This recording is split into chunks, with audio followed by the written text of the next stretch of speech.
to Driving Performance. I'm your host, Tom Shea, the co-founder of Agile Media Group. I am joined with two badass founders today. We have Pham from Omsom and Emmett Shine from Pattern Brands.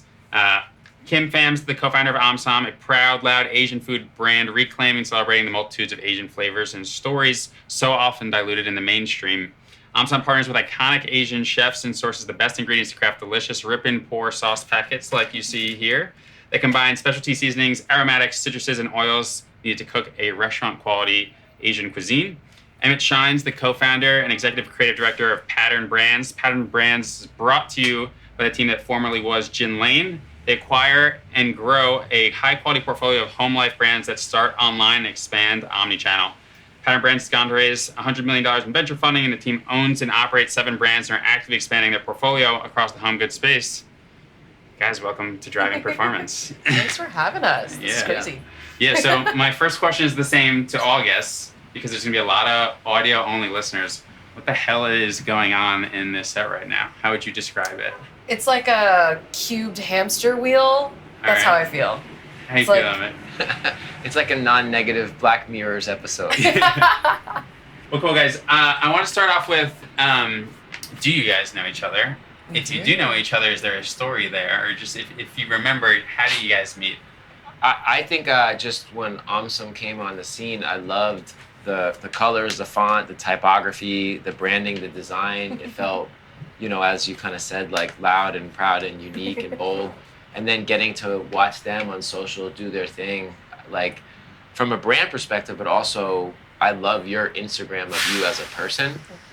So they're probably one of the brands where I've shared what they do to our internal team the most, which I love. That's such an honor, by the way. The executive creative director. I was watching RuPaul's Drag Race last night, and Sasha, I'm House of Colby all day. Yes. Sasha Colby, she's like your drag queen's favorite drag queen. I feel like Omsom is like CPG brand's favorite CPG brand. Oh my God, did you just compare us to Sasha Colby? That is, if you don't know, that is a huge, huge compliment. Yeah, I mean, obviously, Emmett's work is prolific, speaks for himself. I think we got connected really early on after Omsom launched, and we just ended up like shooting. And I think because we're both creatives, there's like a lot of good vibes here. Yeah, absolutely. So I want to go a little bit deep into the background of your respective stories and what brought you here today. And Kim, I'd sort of like to start with you, and I want to go oxtail to Omsom. Yes, so when we first launched, not even the first launch, when we first kind of came up with the idea, it was originally called Oxtail. Oxtale, because Vanessa and I, she's my sister and my co-founder, we really believe that food is a carrier of culture and of narratives and of history, and we really wanted to build a name that would kind of be homage to that.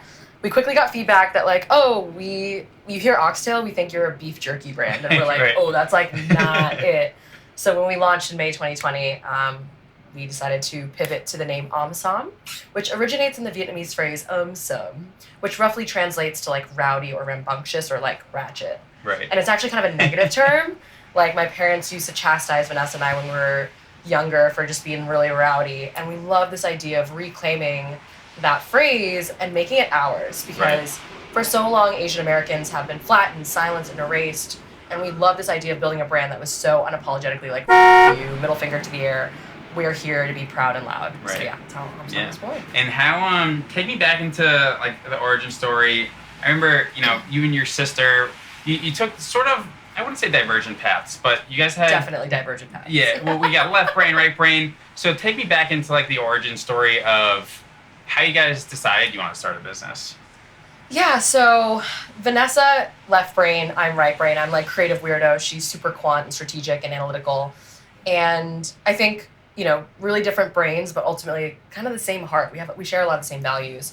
And honestly, post-2016 election, her and I were feeling really frustrated in our respective careers. I was working in BC on brand and community. She was working in Bain as a management consultant. And I think we both were like, we want to change the world for better, but we don't know how, and we want to do it within our lane. Right. And, I was living in Latin America at the time, and she met me down in Bolivia. I remember we were hiking in the salt flats, and she was like, yo, dude, I want to die. She was like, I'm on year 2 of consulting. I still feel that way for what it's worth. I know, I'm like, girl, it didn't get that much better. It really didn't change. But she was like, I want to make a change in the world. I don't know how. Like, would you want to start something with me? And I kid you not, I feel like I've been waiting for that my whole life. Like, Right. she's my sister. She's brilliant, so intelligent. We have a lot of the same values and heart. And I was just waiting for her to honestly build the risk profile for it. Yeah, kind of the tolerance. Yeah. And Yeah. so, you know, once I got back from Latin America, we just started kind of working on Omsom weekends and nights, and then took the plunge in 2020. Yeah, and so talk to me a little bit about the mission. Yeah. I remember, you know, you talked so eloquently about how it is a mission-driven company, and that Yeah. you see that throughout, like, all the chefs and how they get compensated and how integral they are to the brand, and also just like the complexity. I don't want to say complexities, but the amplification that Yeah. occurs when you're fighting for something. Yeah. It's so funny because I get asked this question quite a lot, and I guess we weren't like, we're going to start a mission-driven brand. It was like, Right. we are first-generation Vietnamese Americans and daughters of refugees. We want to build the world that we want to see, and Omsom is absolutely a reflection of that. I wouldn't say it's like mission-driven, where we're using a mission as like a platform for the brand, Right. but I really see our mission as like the lens through which we view all of our business decisions, not just marketing. I really perceive Omsom to be a culture brand first and foremost before we are a product brand. Like, yes, our sauces are damn delicious, but really, I think we're trying. Thank you. Available everywhere. Beautiful model right here. But I think what we're trying to ride for is something much bigger than that, which is the reclamation and celebration of third culture Asian American flavors and stories. Like, that is the heart of what we do. Yes, right now that looks like sauces. It's going to look like something else very soon. And we're just going to continue to build out this world in which Asian Americans can be loud and proud in a society and in a culture where oftentimes we're not given that space. Yeah. I could talk about this for hours, by the way. I don't know if you can tell how passionate I am. And Emmett, I want to talk a little bit about your story. I mean, your story is so storied in and of itself, but you know, it started with skatewear and, you know, working with your friends, and then, you know, you scrapped your way to, you know, creating one of the coolest career paths, and obviously one of the coolest, like, honestly, impactful design agencies of our time. So why don't we just start from early days Emmett and sort of how that story came together? I think my plan is I've never really had a plan. I think now that I'm getting a little bit older, I like trying to stretch time and think about things in a more like, what do I want to be doing or feeling or being in a 5-year kind of capacity. But for the first almost 30 years of my life, it was kind of month by month at best. And in some ways, there's some beauty in that because you don't get in your head too much. Right. Root of that was probably like survivally just figuring out how to make it to the next week. And my mom is a painter, so I grew up, you know, amongst art, like not in the categorical sense of like, I don't know, whatever. She's like an artist and like a... She's super talented. Yeah. I love my mom. She's weird, like as a, you know, like really is into art, like almost doesn't believe in, you know, paying for money in the traditional sense of how we exist in society. It's more Right. exchanges of energy and information and barter. And then my dad is very like, you know, blue collar, like fisherman, landscaper, and works super hard. And they got divorced when I was in like middle school, and that the balance of it kind of separated, where there's the really work hard part and then there's the art and creativity part. And I felt my sister and I got kind of caught between both, Right. of fending for ourselves and trying to figure out how to navigate the world as young adults, taking care of ourselves from a very young age.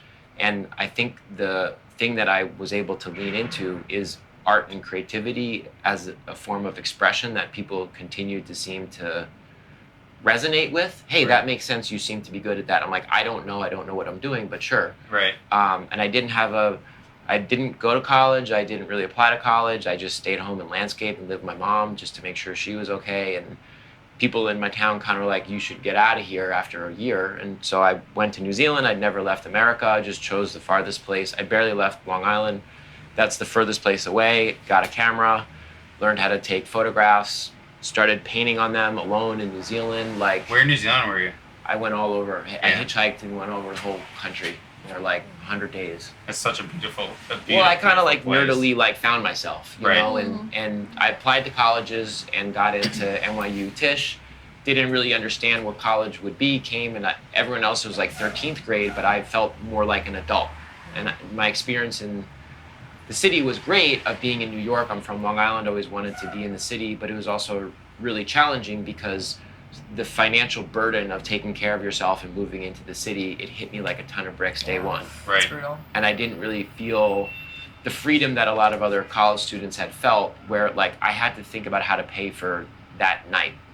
And it was really hard to focus on my scholastic studies, and I went to art school, which I wish was more vocational, Right. but it was more theory. Totally. And I Most know education theory is, because you I know. grew up True. in an art household, so I've been steeped in like reading art books and going to art shows, and I didn't feel I needed as much of like, you know, learning about a daguerreotype or, you know, looking at Cindy Sherman photographs. Like I already knew that on my own. Right. I wanted to learn how to use equipment and how to get jobs and how to, you know, navigate the world as a young adult through creativity.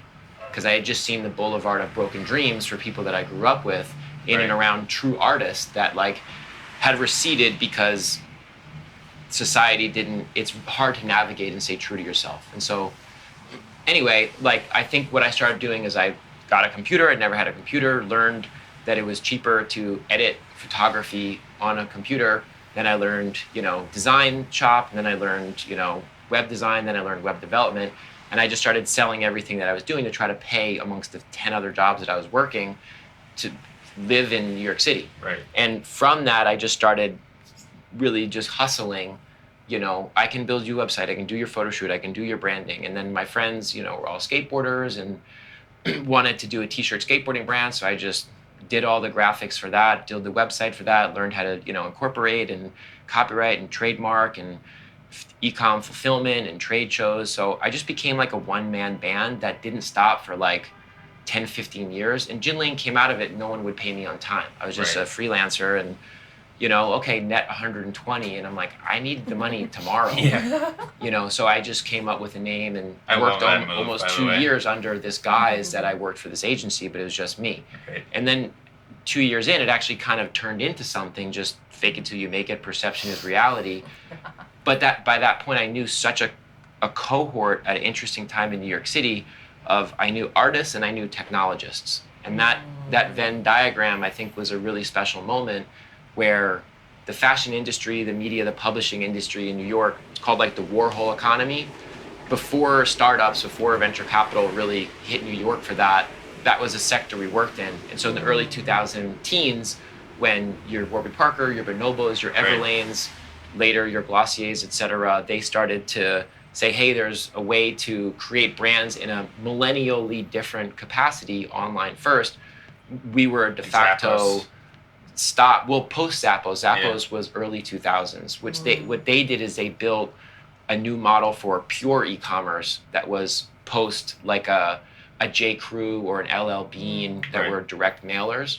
And then on top of the Zappos, that's what people studied at business school, because these were all business school guys innovating on it, was let's mix in a more artistic take, better customer service on top of the Zappos model. And so we were the de facto stop amongst a few other places to visit for how to visually convey a certain time and place and feeling that was quite sequestered and quite small, but I think branched out, where years later you have, you know, Omsom here, and they're owning a new lens or a new capacity of communication. So I think it was a tight little origin that opened up like a beautiful universe. cacophony of branches. Yeah, absolutely. Yeah, and that story's so incredible. And so, to back up a little, real quick, we are in a truck, so there are a few different stops on this proverbial route, and you know we just got to the first one in terms of like backstories, but next ones will be brand-specific questions. The next stop after that will be brand intersection questions, so things where you guys might have similar or different takes, but one question posed to the both of you. Stop 4 will be a segment we call the Hot Box, and we'll talk about that when we get there. And then stop 5 is quite literally the end. But I want to get into some of the brand-specific questions that I had here. And Kim, we'll start with you. I think everything I know about Omsom, there's so many elements of fabric and culture that is Kim Pham and Vanessa and Omsom. And obviously, you co-founded the business with your sister, and I understand your parents were Vietnamese refugees, and I think it's dangerous to ascribe stereotypes, but I feel like those first generation immigrants, they really like are looking for safety. Like, what's those safe roles? And here you are, like the top of your game and the opposite side of the pendulum. And so, I also sort of want to like platform your parents a little bit because of Mama and Papa family. Dude, love I mean, them. They're fucking rad. Like, those are the parents I honestly aspire to be when I have children. So, I guess a few questions here. One, can you talk about like the family and how they've set you up to be here? Yeah. And also just like working with family. I think it's interesting. We've had a few people on this show that a surprising amount actually that work with family. Okay. Yes, that's a great question. I'm like, so many different angles I could approach this. Yeah, so I guess the first piece you said of like, let's not prescribe stereotypes. My parents are really atypical, I would say, for the stereotypical Vietnamese refugee profile. They're weirdos, like absolute hippies. Like, honestly, when you were talking about of your dad dancing, yes. I remember. Oh, we love that. They're just like, it's largely driven by my father, but he basically came to the U.S. and was like, refugee fleeing communism post 1975, right? A very specific sort of trauma and experience that comes from that. And so when he came to the U.S., I remember I'm his oldest, and he turned to me and he's like, Kim, I came to America for you to be the weirdest version of yourself. And That's I was like, my all right. favorite quote of all time. Bet. I was like, all right, Dad, like you said I could do it. And I think what that kind of gave me space for was a lot of freedom, a lot of creativity, a big focus on like authenticity and self-expression. He really enabled me. So I also went to NYU, but I was like the world's worst student. I think I graduated with like a 2.9 because I was just so busy like being a person of the internet. And my father, who's a software engineer. Plug. Kim of the internet. Kim of the internet is, if you want to find me on the internet. He always kind of like raised me on the internet. Right. And I think, yeah, they make a lot of choices as parents that were really atypical. So never did we have the doctor lawyer thing that Right. a lot of, I think, Asian American kids grow up with. That was I never felt any pressure. Still to this day, nothing around like getting married or having kids. They really were just like, we want you to be happy. We want you to do well. We want you to do good. We want you to be good people. And like from that, we're kind of down to see it kind of all unfurl. Yeah. And like Omsom literally is like an homage to them because I think my parents are very Omsom. They're very on-ow, which is like another variation of that word. They kind of live life in their own way. And my dad is like 5'4", jacked, tatted, short king who rode like motorcycles growing up. Yeah, total short king. Like tatted, like moto pants, leather jackets. My mom is like 5'8", platinum bleach blonde hair, Oh my God, implants. Like they're just weirdos. And I think Vanessa and I kind of had this model of like unorthodox self-expression growing up, and I don't know, that absolutely shows up in the way that I am as a founder and as a human. And what's it like working with your sister? I love it. There were some growing pains, I'm not gonna lie. I think what's rad is that at the heart of all of it, deep trust, deep love for one another, of like, Omsom will fail if we succeed, but at the helm at the, I guess, expense of our relationship. Like Right. She's my best friend and my sister. But what's also really great is that we're really different. So it's really nice to be like, okay, we have a lot of the same values. Oftentimes we're, aligned on decision making, but we also just have different ways of approaching it. Like she's super quant, strategic, analytical. I'm creative, weirdo, internet person. And it just, I don't know, it feels perfect. Yeah. Very complimentary. Yeah, that's awesome. And yeah, so I mean, Anouk was on yesterday, the founder of Belgian Boys, and so I keep seeing this theme of people working with family, and like everyone's like, never work with family, it's the worst thing you could do. But she says it so eloquently of like, listen, this is my husband, like there's no one I trust more. There's no one that has like the same values more than he does. We are aligned in our incentives and like what we want and what we want to communicate to our children and show them. And I think it's what I always thought was a counterculture take. I think it's just like coming back to the forefront. I think it's pretty binary. I think feel like so? it's either a great decision or it's a really awful Train one. wreck. It's literally one or the other. Yeah. And because every time, I talk about running a business with my sister, people are like, it's either, oh my God, I can't wait to do that with my sibling, husband, whatever, or it's, absolutely, Yeah, you know, absolutely. it's binary. Cool. Emmett, I want to talk a little bit about Gin Lane.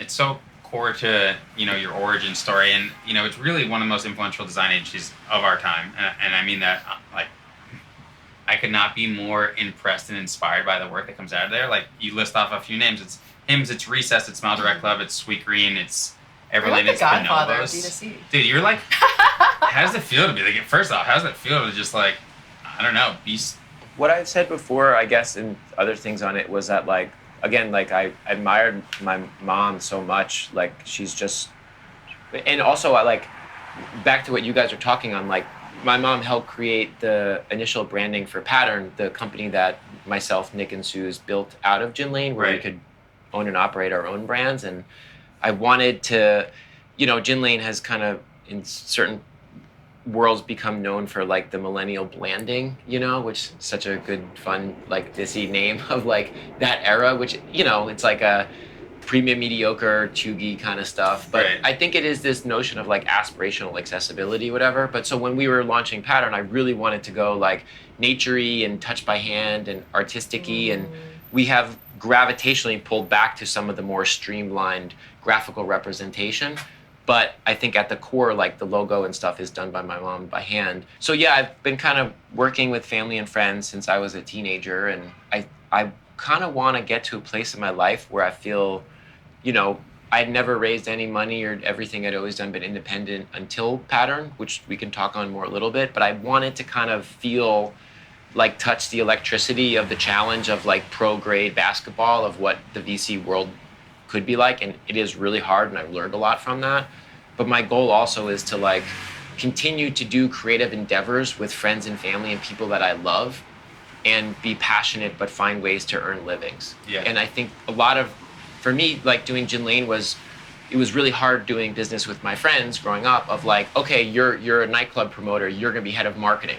Oh cool, you're good at like counting cash, you're gonna be like the accounting guy. CFO. It doesn't always one-to-one translate, and you can try as much as possible. So Gin Lane for me was also a vehicle for learning. I was like, okay, well, if I work with other entrepreneurs, I'm an art school college dropout, like that try to make a skateboarding company, like I can learn through my creativity how to do business. Like I always like the term like application arts. So it's like art which is applied. And that was always my like in for trying to understand business. And I felt I've been on this continuous journey of trying to understand the intersection of self-expression and creativity and commerce. And it can be really dark and it can be really restricting and really challenging.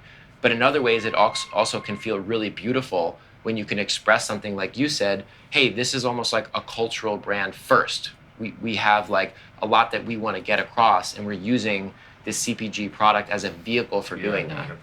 So, you mean to tell me that I can integrate my shop with you in less than a minute? You store all my inventory across your 50 plus fulfillment centers in the US, Canada, UK, Europe, and Australia, and then fulfill all of my orders globally with over a 99% order accuracy rate? That's right. We do that for over 7,000 brands today. And you can do that for all my D2C, B2B, and Amazon orders? Yep.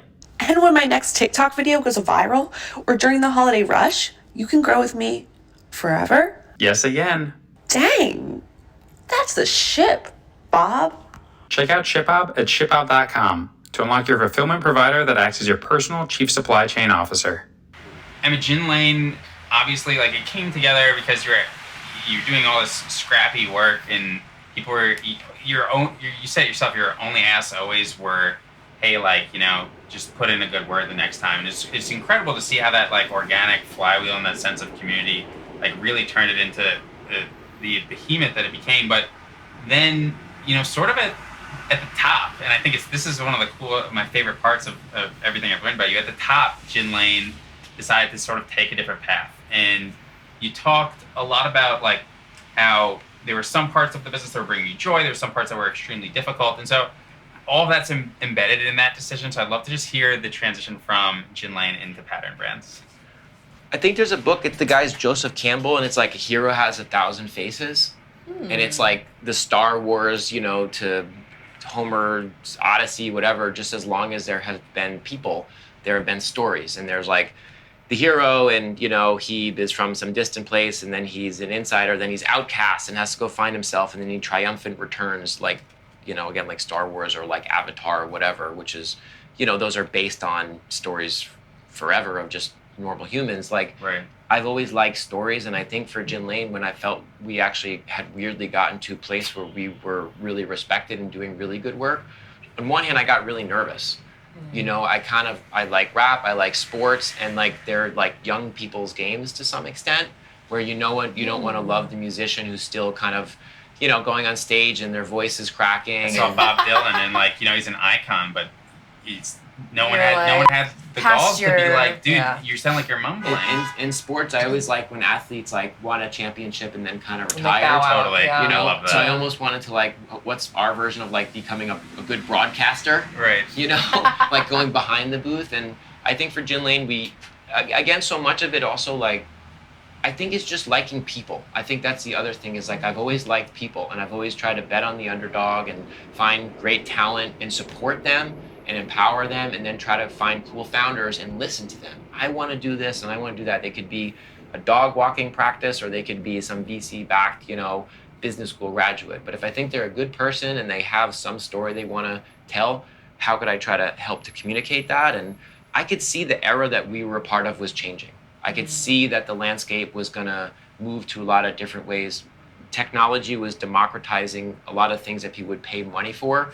I think on the branding side, I saw a splintering where there isn't more these mega agencies or whatever that are gatekeepers for taste, because taste now is so democratized. And I also saw that the models of like more performance marketing, e-com driven, were gonna pre-COVID, that was gonna dominate commerce, and it wasn't gonna be as qualitatively forms of expression. And so I saw the writing on the wall that what we were great at wouldn't necessarily be indicative of driving success moving forward. And it felt like a good intersection to go into a next chapter, which was like, okay, we're really good at this one part, but we don't know how to operate a business or do all the other end-to-end things. Right. And my unrelenting like desire to keep learning wanted to go from being really good at something that I felt had a ceiling to sucking at something that didn't have a ceiling. Yeah. And so Pattern has been 3+ years of absolute eating dirt, humbling. But that's what I like, because that's how I feel like I'm always future-proofing myself. I don't want to be really great at something that has obsolescence. I'd rather be learning something that has a lot of upside. Yeah. And owning end-to-end commerce understanding across multiple channels, especially post-COVID, it's an incredibly valuable skill set. It is so hard to do. Yeah. Damn. And I think like those leaving your company, I've also always thought out like what's the most difficult thing I could find, because I think every time I run myself into that situation, that's when you feel the most alive. That's when you like learn the most about yourself, like all those things. So I couldn't agree more, Emmett.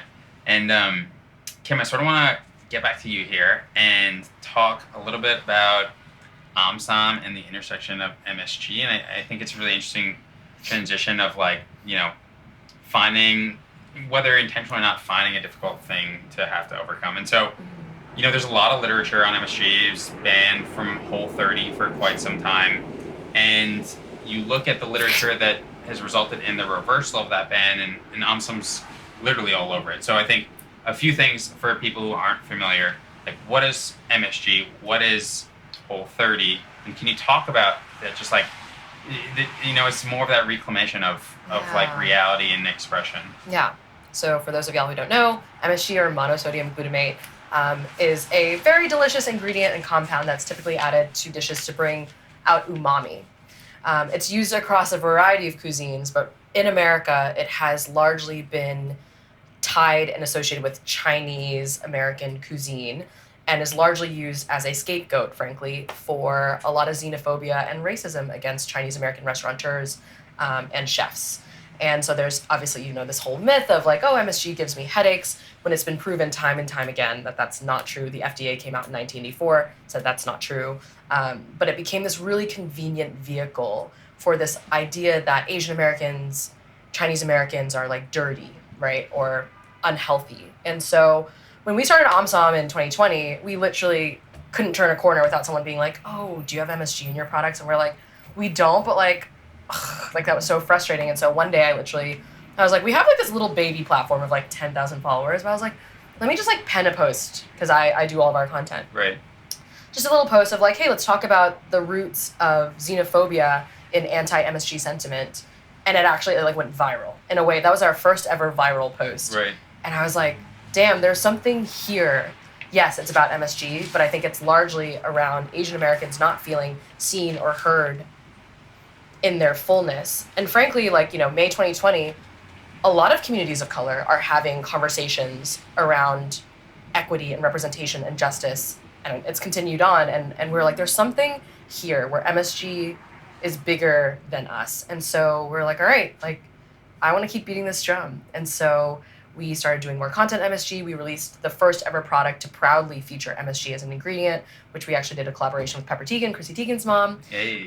We dropped a salt and pepper and MSG shaker Yeah, set. those are sick. Because we're like, yo, this deserves to be on every kitchen, you know, table right alongside salt and I pepper. put that in the post production. Yeah. Those were cool. I remember when you guys launched that. Yeah, and like, to be honest with you, I see Omsom as a little bit of my playground of how can I live my values out loud as a person, and like you said, using CPG product as a vehicle for that. And so yeah, Whole30 last year announced that they were removing MSG from their restricted list, and Whole30 has like a huge impact on the way that Americans eat. It is it is an institution. Yeah. And that shapes how we eat. And yeah, they're like, we removed MSG off the list, and they directly kind of cited Omsom as part of the reason why. And I was like, I can die. Like, no, I don't want to, but like, I mean, that's rad. Like, I believe progress happens in like all the lanes. Totally. And my lane for that year felt like that. And so, yeah, it was just, it was rad. I don't know, Yeah. like. It's so cool. You know, that's like sealed in the history books. Like I was looking, I was like doing all the research, and I was like, Omsom's literally all over this. So Yeah. I think it's so badass that you guys were able to hack that. You. All right, Emmett, back to you. So, you know, I sort of want to get more into pattern brands and like the current lay of the land. So you have Open Spaces, Letterfolk, Onsen, Yield, Poquito, equal parts. So I guess first I want to talk about each of your children individually, and then really about the family and like the vision for pattern brands, because it's so unlike anything I've like. You know, we're both running our organizations, right? It's just like so unique and different, and I think it'd be a mistake to call it like a roll-up company, given how much like respect you give to the people's visions that were part of like the initial mission statement. So, can you talk about your children? Yeah, I think the key word you said is respect. I think that's important for me, and I think a lot of like the narrative of my journey has been trying to see people for who they are, and like being present. It's like, put your phones down. It's that type of mentality. Right. And I have so much respect for entrepreneurs and people that beat to their own drums and try to take something. Someone sent me something on Instagram or whatever yesterday. It's like 10% of people like. It's like gross simplification social media infographic, but it's it's like 10% of people like not cited at all try to make a career being creative. It's like, and then 10% of those like actually follow their pursuit, and then 10% of them actually like do it. It keeps going like 10. It's so statistically hard just to not deny the little voices inside of yourself. Right. So again, I'm so bad at like contextualizing stuff. Pattern is like a family of brands focused on, US based like home good items for people, especially that are like newly habitating homes. They're forming families, they're in their 30s into 40s, some are younger, some are older, but generally that kind of like time in your life where you're looking to settle down and architect an adult life. It could be yourself, it could be with a partner, it could be a family. We saw that as an interesting area to explore in 2017, 2018, because coming out of the Great Recession for a lot of millennials, they had racked up debt. They weren't able to accumulate as much savings. We were all living in US cities. That's where the knowledge information economy work was, and you're doing a lot of expression where it's a Sweet Green or an Outdoor Voices or a Glossier or whatever. that cost money that you were spending versus like saving it to go buy a house. Right. But at some point that was going to happen. So we bet that this under-tapped area was going to explode. And then COVID just further exploded it. Oh, I can't imagine. And we basically like, this could be an interesting place for us to build on top of a business thesis, which was that a lot of the commerce brands that we worked with, basically like VC model in the US is really from Silicon Valley, West Coast, around software. And software has these things like network effect or like blitz scaling. You know, they don't necessarily apply for atoms. They don't necessarily apply for physical goods. That has been a reckoning of the past 5-10 years, especially in the New York D2C ecosystem or CPG, is expecting software velocity and software returns. We saw that we didn't think that was going to continue. And so our idea was, there's these concentric circles of cohorts. If you can get a brand to do 5, 10, 15, 20 million in revenue profitably and sustainably, just let it organically, slowly grow versus trying to force it to get to 100 million, which you have to do a lot of like, I equate it to like chickens, you know, free range versus like pump with steroids. Yeah. You know, it's like we were looking for free range chickens. Right. And if we could build a family of doing that, that could be a scaled business that could be profitable. So we have been trying to build a profitable scaled business from day one. So back to the entrepreneurs, we ended up in COVID stumbling into this model where we could buy brands that are already existing. None of them have taken in $1 of fundraising or investing, and they've built multi-million-dollar brands just slow and steady, quietly all across the US. And that's been so like exciting and awesome to see, and that's why I like to celebrate these founders versus, oh, Pattern's the protagonist, we bought this business. It's they're the protagonist. Right. We're celebrating that they completed on their terms a life cycle. Yeah. I think it's strategic, right? Like they got there, right? They're the legends to me. Right. Like they had an idea that, you know, it's a working mom and a husband, and you know, they over nights and weekends said, we're gonna solve this problem, we're really passionate about it. And then lo and behold, years later, they built a successful multi-million-dollar home good brand that they're proud to sell it to Pattern, and then we're proud to try to preserve that DNA and that story and just get into more retail doors, more households, more people online. I'm gonna take a second to gas Emmett up because like for where he is, like literal godfather of this industry in so many ways, like is such a kind and humble operator. It's like really It's bad. insane. It's really I bad mean, to experience. and that's what I said. Like when I met you, Emmett, like it was on a superficial basis, and I know you're so modest about these things, but you know, I think your success is deserved by how you carry yourself. And I think we saw a lot of those. You know, the respect and homage you pay to the people who have built these brands and continue. I'm just thankful to be here, and like I think Kim and Vanessa and Omsom, like they're gonna be superstars, you know. And I think what you're doing is cool. So my happy place, So much love in here. My God. I mean, my happy place is just being around cool, creative people. Yes. That's where I don't like the other stuff. I like just like roll your sleeves up and like just make stuff and do stuff. Yeah. And so let's riff on that. I want to talk about teams. Obviously, you sort of have not your reflection, I guess the opposite, Kim and your sister. And Emmett, you clearly love a certain element of the business. I imagine you don't like others. So let's go with this. Like, what's a role you wish you hired for earlier?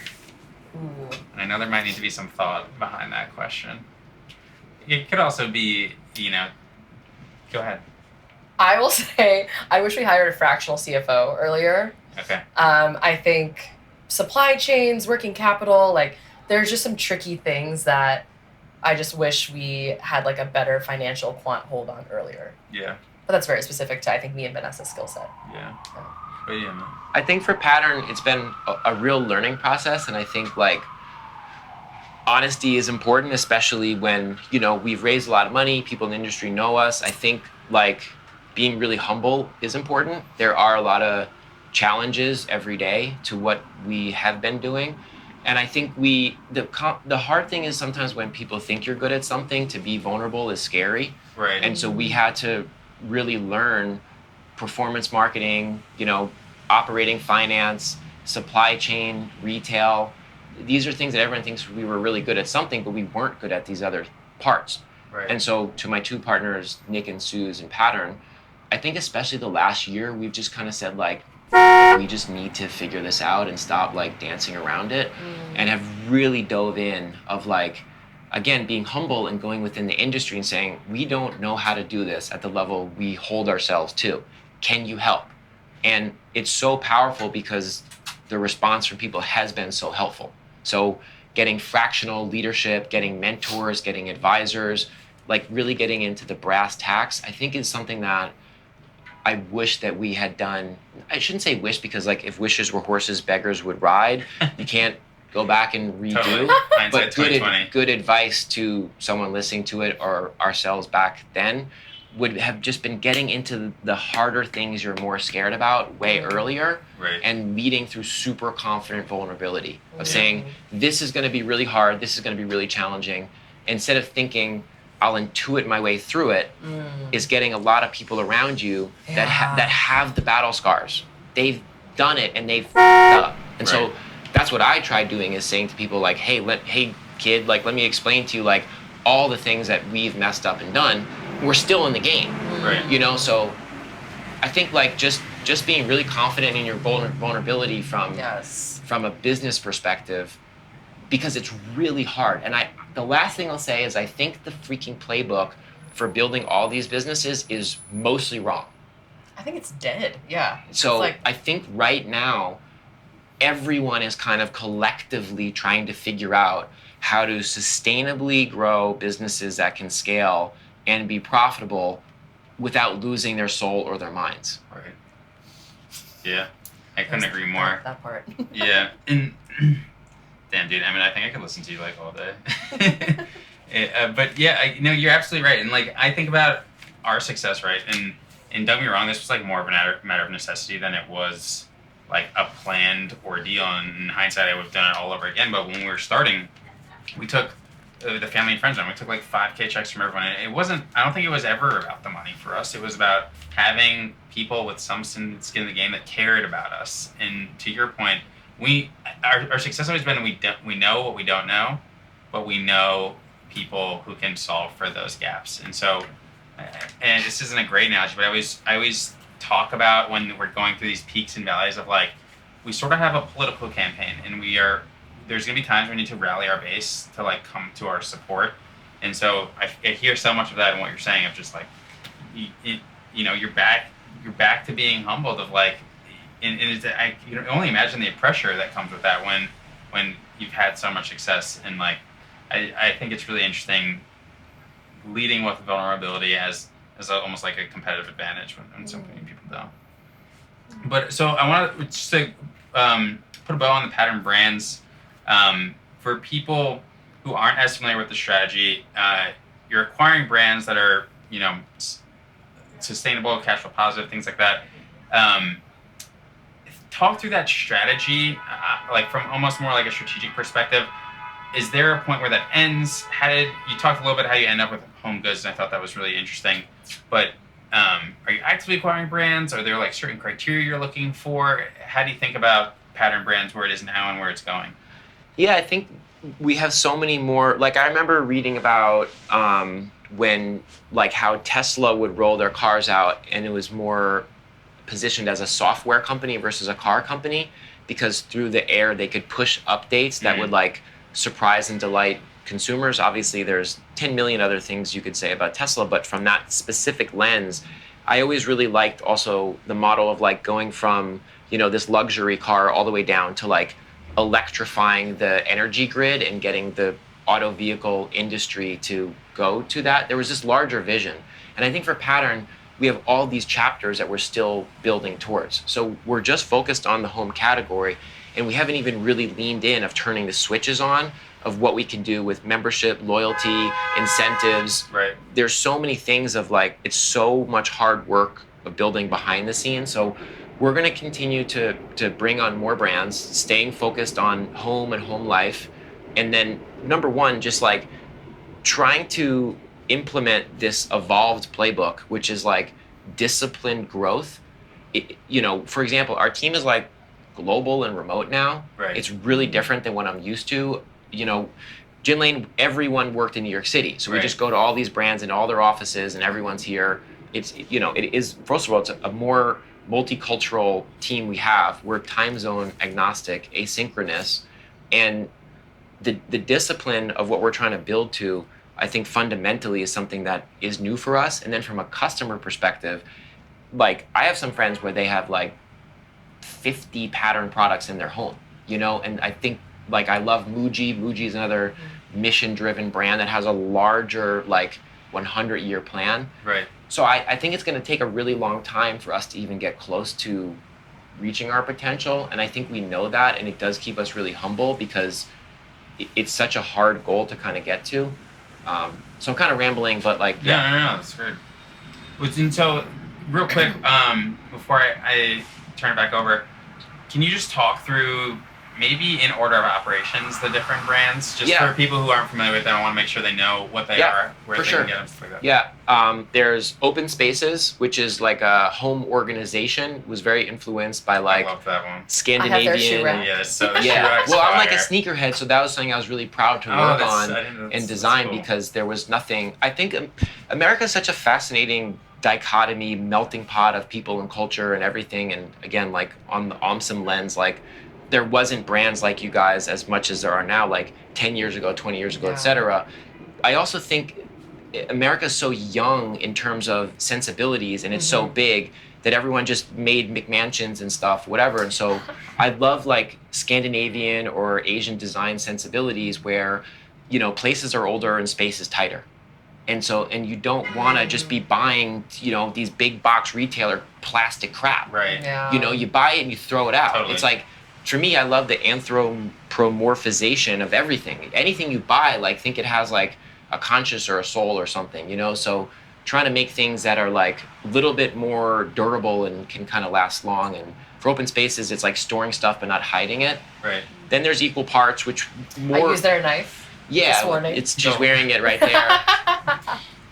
So I think for that also, that's been a super competitive space, and we've more disciplined try to run that in a not hyper growth way.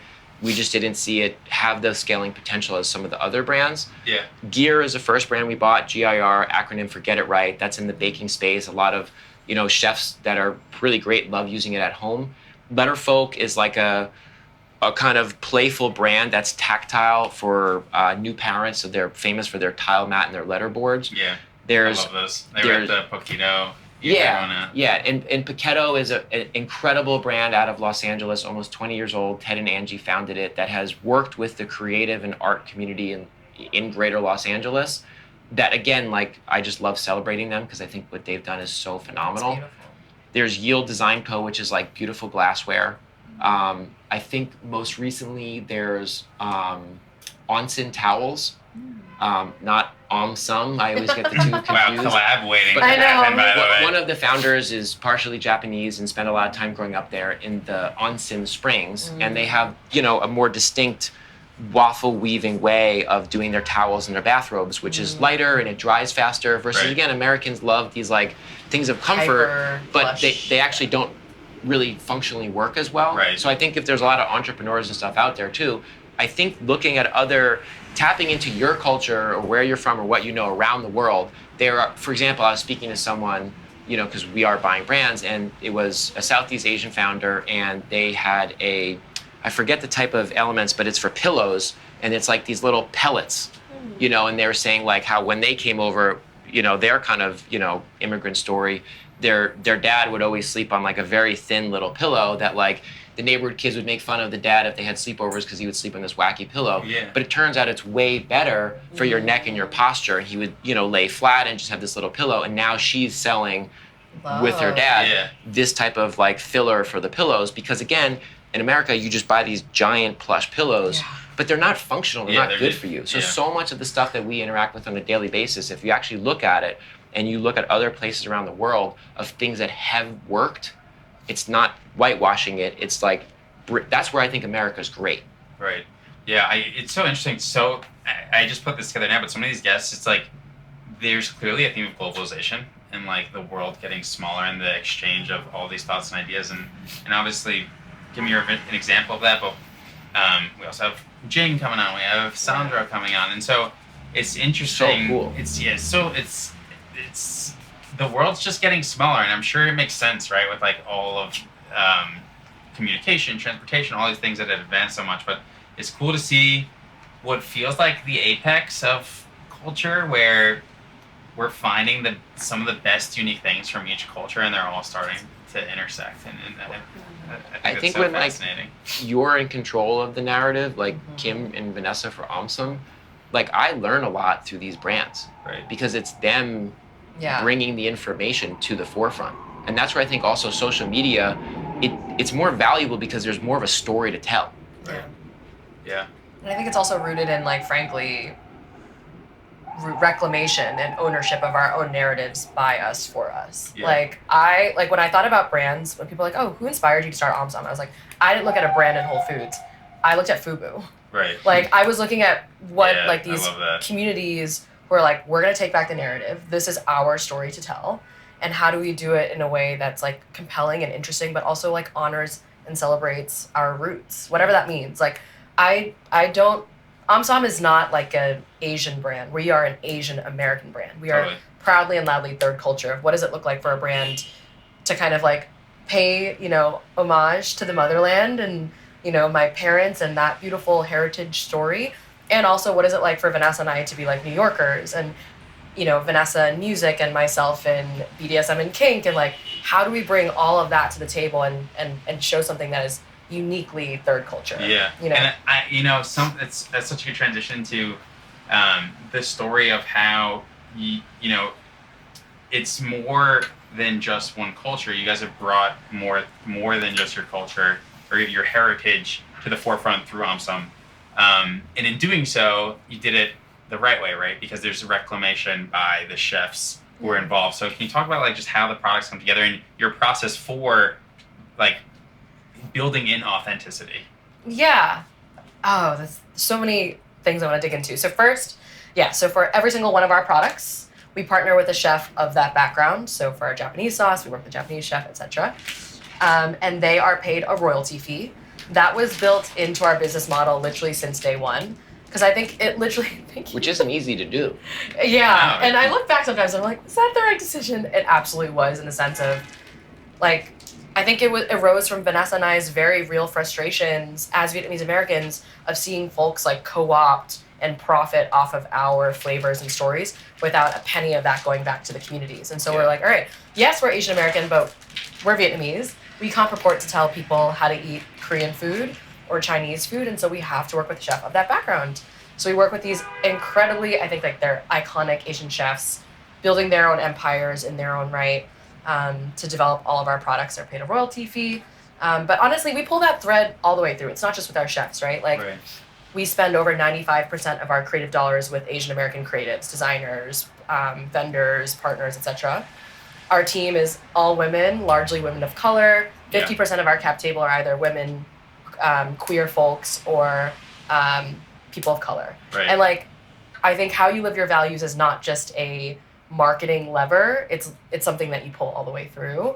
And I'm really grateful to do that at Omsom, although I will say it makes it much harder. Yeah, I mean, that cap table, for example, like that. Dude, it's brutal. With, like, a 98% white male dominated industry, like, that's obviously not. But at the same time, I do think, if I'm gonna take the other side, like, you probably have an advantage mentally, and maybe it doesn't feel this way, but, like, the authenticity and, like, everything you're doing and doing it the right way is probably what can help you get you through some of those, like, days, if I'm being honest. Yeah, it's brutal. It definitely introduces a lot more friction. Right. Introduces just difficulty at every corner, and it shows up in ways that I just wasn't even expecting, frankly, as a founder. But I will say, Vanessa and I go to bed every night feeling proud of what we're doing. Yeah. I feel proud of decisions we make. Which is so important. Yeah, life is short and long at the same time. And it's so easy to feel forced into compromise. Yeah. And it's so hard to stick to your values. Yeah. But in the end, it's rewarded. Yeah. It's like what you live and you die by. And I mean, the Vanessa story of, like, she's at Bain, right? Yeah. Yeah, and, like, she was looking around and she was like, hey, there's no Southeast Asian American woman at the top. And it's something that I thought was so inspiring, when she was like, either I become part of the machine and I can try to fix the machine by being there long enough, but what she said, and which I feel so relevant, is I probably have to compromise on a lot of my values to get to the top. And so, obviously you guys set out to create a different machine and hack it that way. Yeah.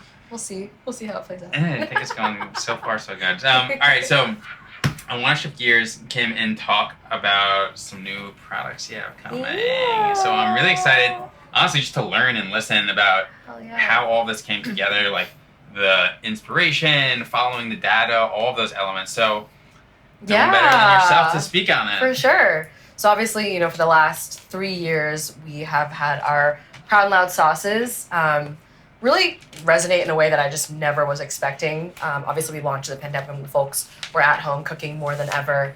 And then in the last year, we launched nationally into Whole Foods and into Target as well. And as we were thinking about building out our kind of next product line, we really wanted to continue to do what we're good at, which is like these damn delicious, dankest sauces, if I'm being honest. They're so good, yeah. I'm like doing the brand collabs for you. You got Amy Noodles, Omsom, like them. She's so dank.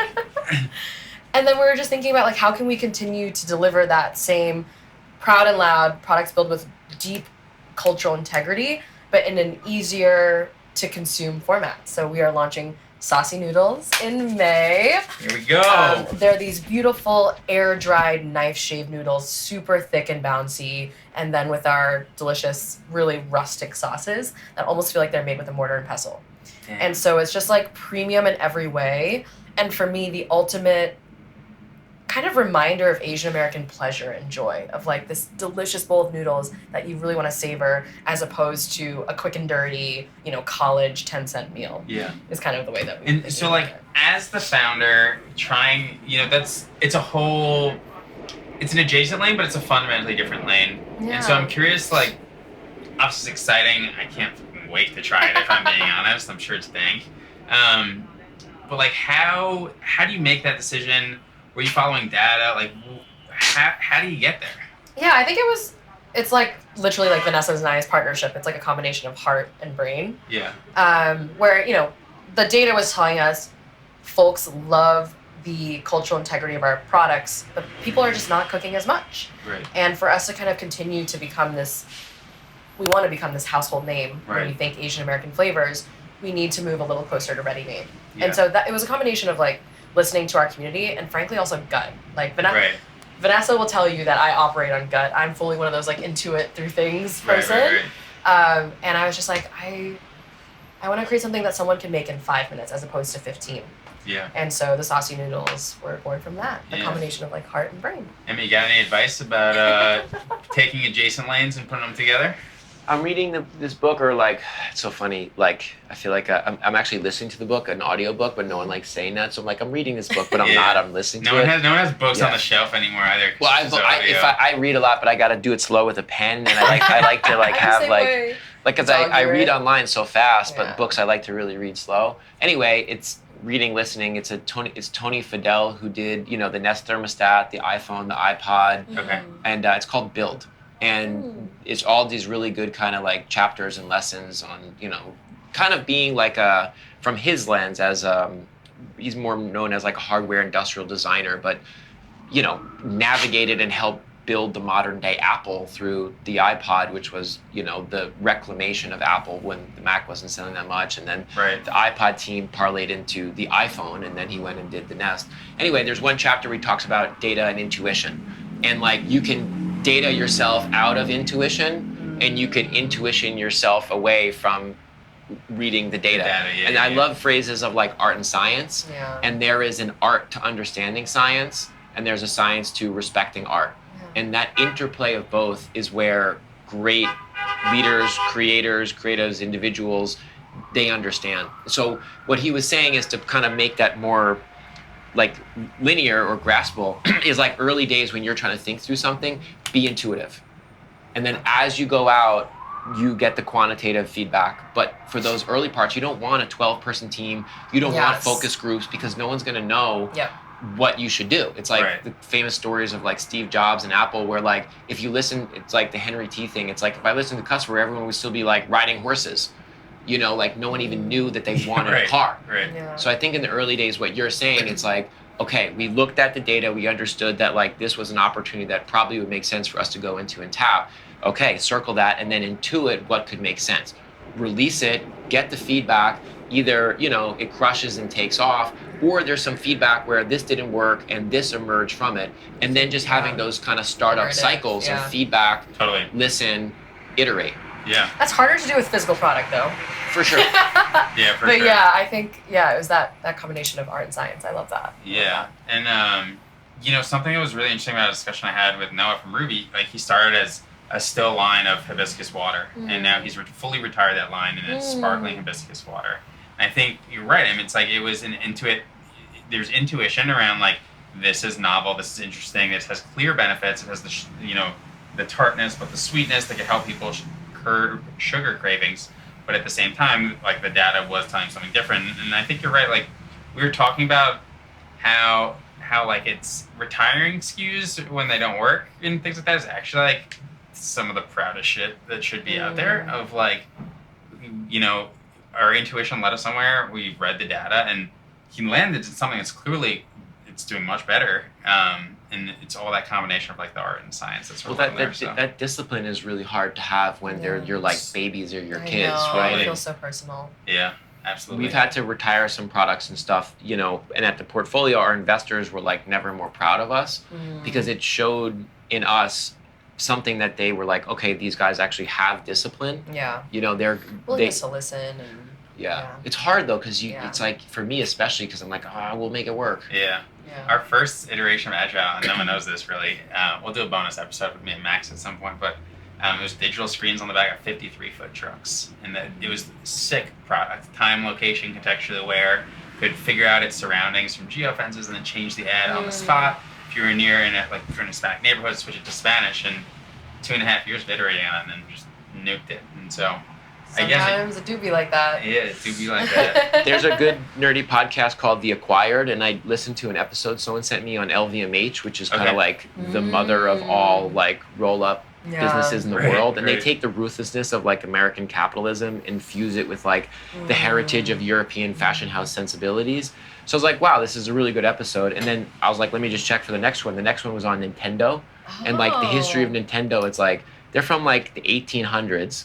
It's like they've been intertwined with like the Yakuza. They started doing trading cards, but they've continued and they've had like no one to inherit and had to marry into getting people to keep it moving forward in legacy style.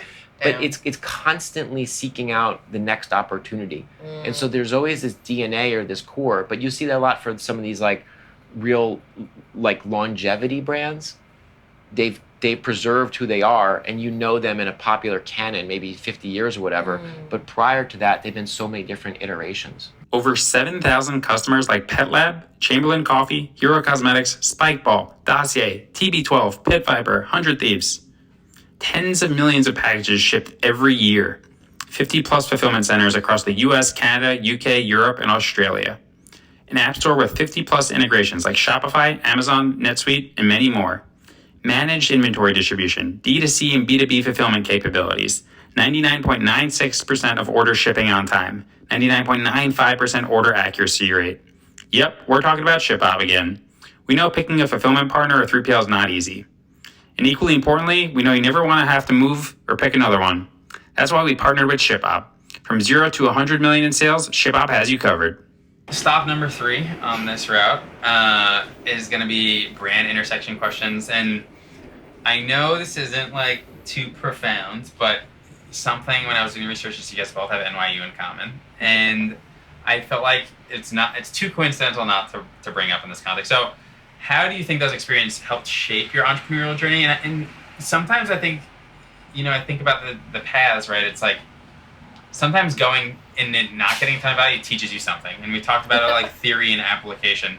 So, I'd love to just hear your guys' take on education in the context of, I'd say, your personal life and maybe less like, a one-size-fits-all, obviously.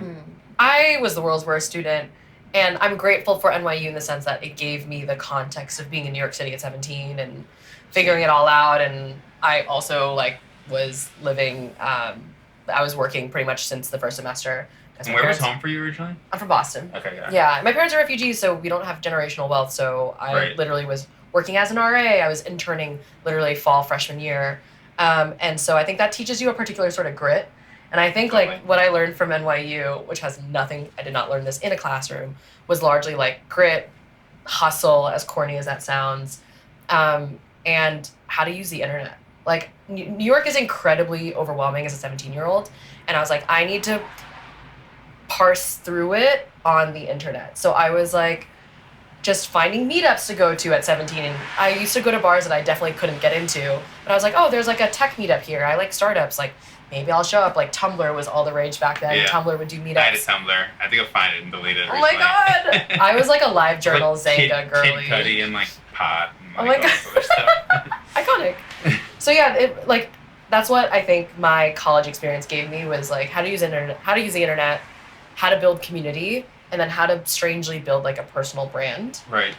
Because I studied marketing and computer science, but I mean, I guess I do marketing now, but I learned really not that much in the classroom. Yeah. So I'm grateful for the context, and I don't think I used any of the actual education. Yeah. What about you, Emmett? It teaches you how to learn. I think that's one of the things. Yeah. I would say like strikingly similar to Kim. Like I think I was constantly going to like meetups and stuff, Yeah. like tech meetup this or whatever, General Assembly, you know. Oh my God. I think I came into the city. I got like financial aid to NYU and then financial aid for SUNY Purchase, and SUNY Purchase is a great program. I just wanted to be in the city. Yeah. Right. I didn't understand, like, a lot of my frustration was I didn't understand money, and I didn't know how a lot of like even financial aid, like I still had to pay it back. I still had to pay. It wasn't everything. It was. Right. I didn't understand how expensive the city was and how Oh. expensive living was, and so it required, I think, as you said, a lot of grit. I wanted to just drop out and leave the city every single day, every single week for I 4 almost did years that straight. too, It was so bone on bone, brutally difficult, and I couldn't understand how other people were able to just focus on their studies. Right. Like it was just unfathomable for me. But like you're in the heart of New York City, and you Yeah. are around a lot of really, really, really intelligent, curious, talented people. Yeah. So I love education in the sense of learning and passing down knowledge. Yeah. I hate education in the sense of its In the rigidity classroom, and yeah. structure, and also, you know, like to the victor goes the spoils, and they tell kind of history. Like I hate a lot of the structured ways in which you're imposed or taught that which is, but there's so much more Yeah. around that. I love self-discovery. I'm a kinetic autodidactic learner, so I like doing and I like kind of exploring. Yeah. I'm also like a special education kid, so I've always been, you know, I think bright and curious, but I've always struggled in like Traditional sort of exactly. So Traditional like structures. you know, Yeah, like I hear ya. so I have such like a love-hate relationship with NYU and with college. I advise people all the time. I'm like, I don't know if I think college is right for most people. It's kind of like 4 years that costs you like a ton of money to like find yourself. Totally. Yeah. But I yeah. do think you can learn a lot and meet great people. Like, Yeah. I don't know, the whole model, again, it's like it gets into these rabbit holes of like capitalism and stuff. Like, learning is great, education is great, surrounding yourself with other people that you're from a small town, you may not know there's more people like you. Right. You may not even know who you are. That's where college campuses are often these great safe places to like explore what is inside of you. Yeah. That's important. But I think the traditional structure of college, I Yeah. would burn down to the ground in a second. Totally. Yeah, and you know, we're with Kim of the Internet here. I also think it's changing, right? It's like Yeah. you can sort of, for better or for worse, grow up on the internet, and you Yeah. can sort of like opt in and self-select into those things that drive you forward. And you know, resources like this. Like, how did I learn about? I studied you guys, you know, for the past like 24 hours, right? And you can learn so much about these stories and things, and learn through that way. So it's gonna be really interesting to see how it gets disrupted. But I think the biggest thing for me has always been, it's taught me that I can learn something that's complicated. Like, I didn't use finance, I didn't use Chinese, I didn't use computer science, like, ever.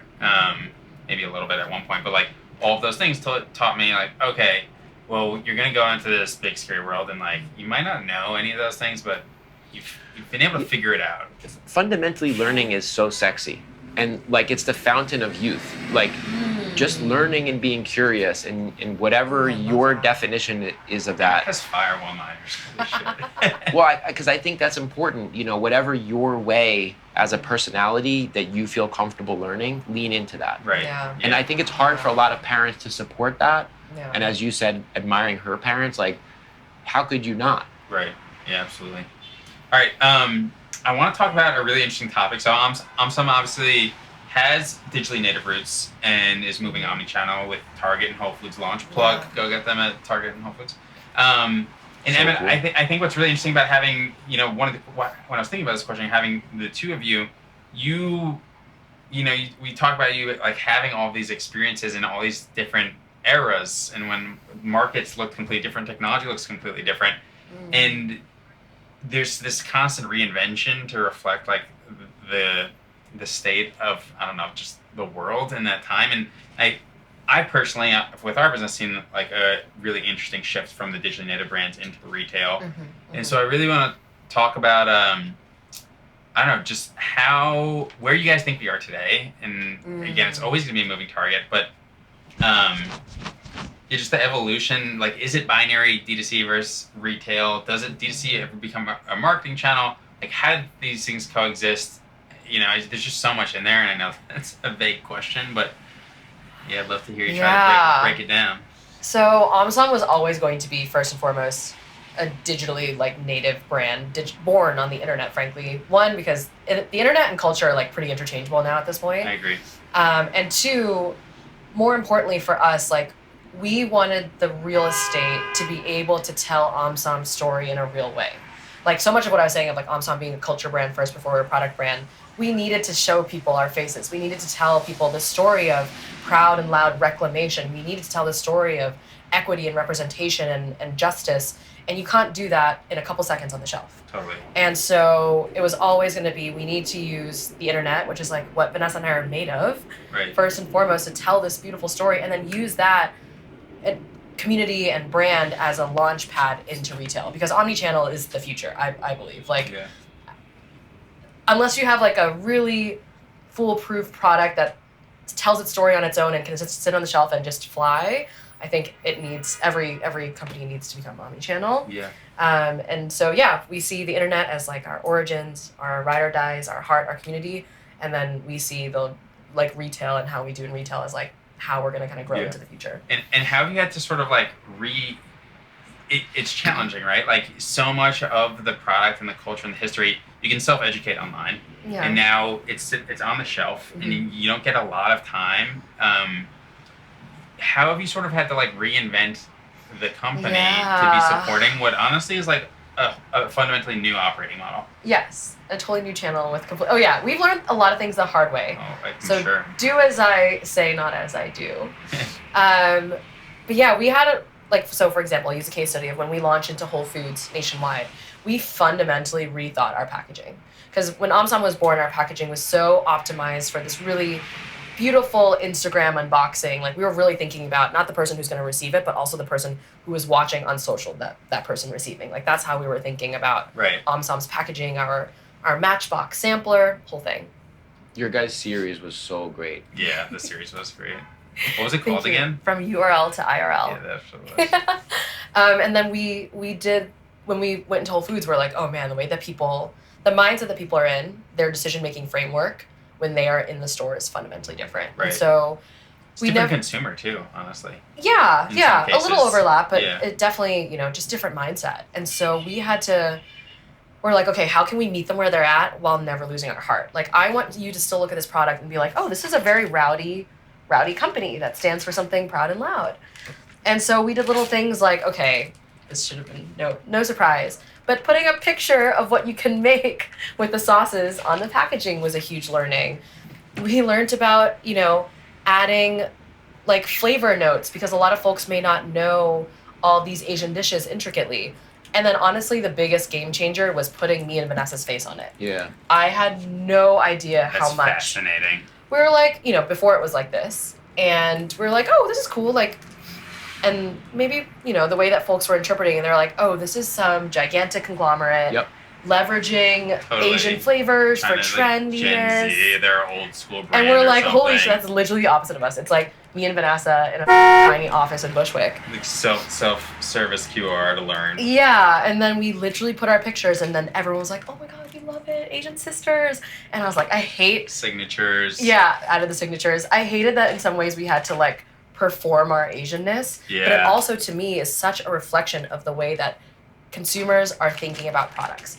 I think Wave 1.0, especially within food CPG, people really cared what was in the product. You know, is it non-GMO? Is it organic? Is it keto? Da da da. Wave 2.0 is who is behind this product and what do they stand for.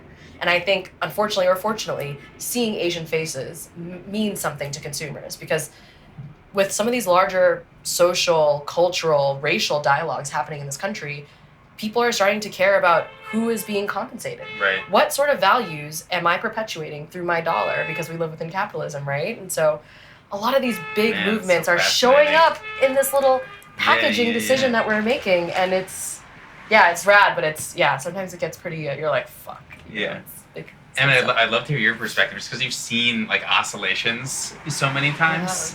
I'd love to just hear your perspective on omni-channel.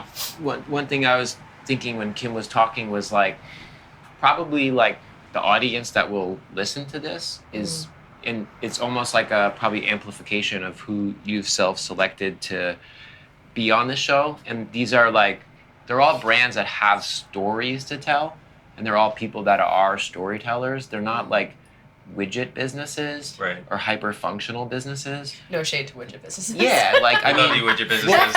because there's some people that just love like financial engineering.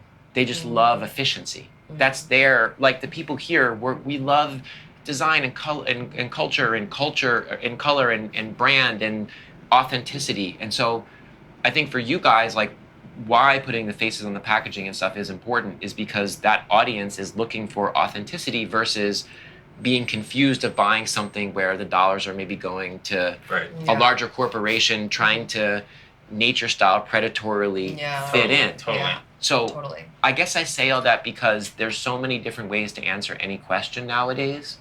And for the audience, and I think the audience of people speaking and the audience of people listening and the audience of people that are consumers for all of our businesses, which is honestly a very small subsection of larger consumers, I think digital is so important if you understand that as the sandbox to play in for what you said of owning the ability to start telling your story. That's where the internet and digital is so incredibly important. If you're building a brand where people want to support those type of businesses, I like what these founders are about. I like the mission. I relate to them. I see myself in them. The problems they're trying to solve are things I've felt. The internet is the best place to reach a larger audience than just your small town or your neck of the woods in your city. And then again, reclamation and you guys being loud and proud, like that's the democratization that internet offers. And you don't have to be great at it. You just have to be honest to yourself and get the feedback. And so I think from that, then it's like, as you said, going into, like I was thinking of like what you're talking about on Whole Foods and stuff of like back in the day, I'd go to like Sam Goody or Tower Records. You know, I'm looking for like the underground punk band or rap band or whatever. If they made it to Tower Records or Sam Goody, you know that they had to have done something crazy for wherever they're from. They're from Boston, they're from New Orleans, and they've built up this evangelized base through selling mixtapes out of the back of their car or stapling flyers and doing shithole dive bar shows enough that some record exec, you know, we're gonna print up the CDs and it's a montage and then they end up in Tower Records. I think it's kind of the same for shelf space in prominent stores today. If you're gonna actually stay on the shelf and have the sell-through, there's a reason that you made it. You know, so I think that's important is you have to have whatever is the ground game first. And I think underground ground game is digital nowadays. And if you can do that and you build, you know, the traction, the engagement, the community, they're gonna look at the data and then they're gonna have intuition say, they're onto something, let's put them on the shelves and see what happens. And then you have to shift your focus for letting your community and audience know and going and looking and supporting that. So that, I think digital, you can move super fast, super cheap, be super authentic, evangelize the community, get your voice out, control the narrative. But then for people to actually interface and touch it, they're going to want to go where they go to shop. So you got to meet customers where they're at. But if you just go and meet customers where you're at off the bat, I don't know how you would do that. You'd have to have some in to do it. But if you did do it, what you said, you're not going to understand the full story in a split second. Yeah, absolutely. To close out on Stop 3 here, I wanted to just sort of ask you guys, you've built such incredible things so far. What are you building towards? Or I guess, said a different way, like what is the vision for Omsom Pattern Brands respectively, and what do you want that mark or legacy to be? Do you want to go first? I'll go first, yeah, and I'll try to be more succinct than I kind of have been. Sorry, editors. I think I want us to be existing, first and foremost. I think it's statistically really hard to build something that continues forward. I think secondly, I want customers to see the Pattern Brand's seal of approval as meaning something. That takes years, right? So that's something that we have looked always as like 5 to 10 years out. And I think third, like this part is kind of the hardest, is a great place to work under the new conditions of how we work. I think we mastered at Gin Lane and Early Pattern a great culture, a great office, a great community.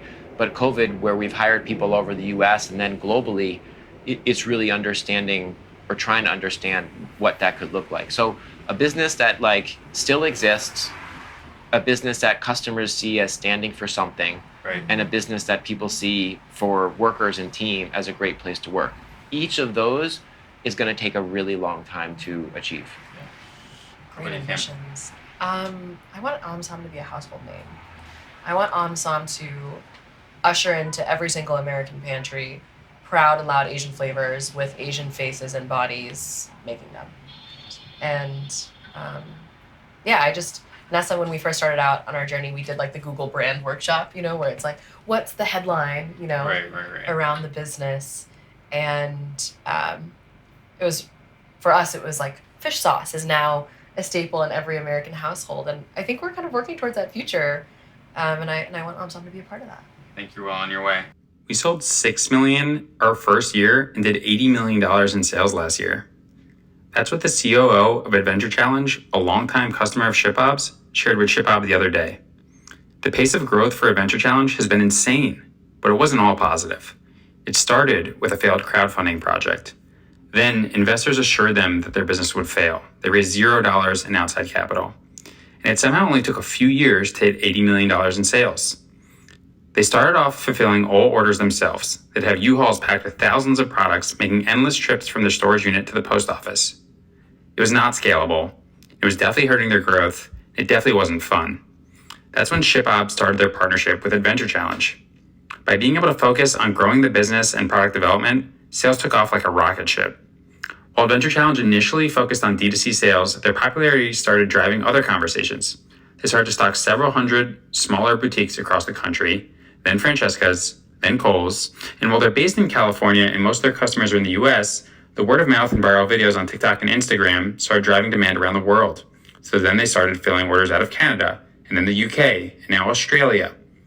From a failed Kickstarter and getting $0 in outside investment on day one to over $80 million in revenue, Adventure Challenge has defied the odds and built a global powerhouse brand alongside their partnership with ShipOb, who's there to help you completely unlock your brand's growth. Read the entire story at shipob.com/adventure-challenge. All right, so we're now at stop 4. It's called the hot box, as we are in a box. And it's a little tongue-in-cheek, but it's our version of the hot seat. So it's a this or that rapid-fire question and answer sort of game here. And so essentially what I'm going to do is I'm going to ask you like A or B. And the ask is that you try to respond quickly. What's up, Nick?